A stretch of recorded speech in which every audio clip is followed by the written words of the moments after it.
Hello and welcome to round 2 of the PSF1 10th season here this weekend.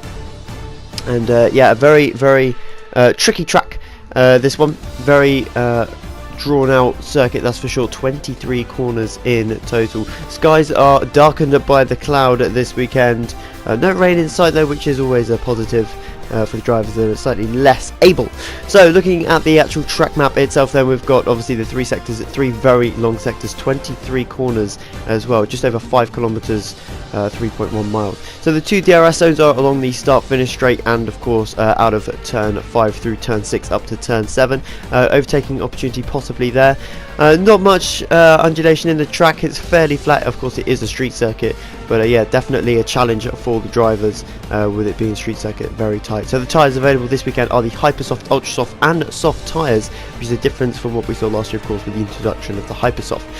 Pole record round here is a 34.1 after this weekend, of course, and of course the lap record is a 38.1 from Lewis. Just having a look then at Season 8, it is a bit of an action-packed race, and anything can happen, especially at Turn 1, and there is a couple of overtaking opportunities around the lap. But we're going to take you for a fast lap now, and just to familiarise you with the circuit. So out of the final corner then, little lift in at 6th gear, don't downshift to 5th, you'll ruin your momentum through the final couple of corners. Down to 4th gear then for turn 1, lots of inside curb, trying to invalidate on the inside for turn 2, and turn 3 down to 2nd, early upshift into 3rd, and then cut back to the left hand side as you come up through turn 4 and into turn 5, as you can see, very far over the curb, and again going onto the apex. Try and keep the car as straight as you can coming up through what is now turn 6, DRS in action, and you may touch 200 miles an hour in the race with slipstream. Into turn 7 then, down to 3rd and then 4th gear, early apex there.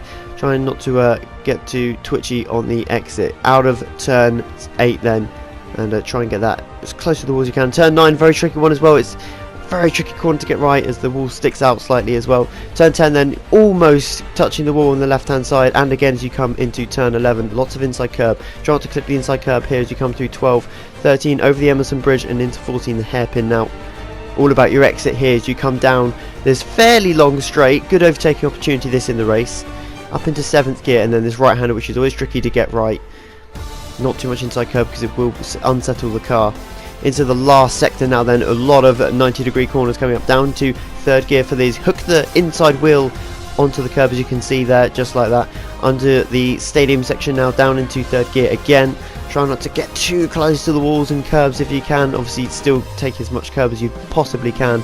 Early upshift into 4th to minimise wheel spin. Get as close to the wall as you dare as you come into the final couple of corners. Little lift again through 6th gear, and that is a 1:34.4.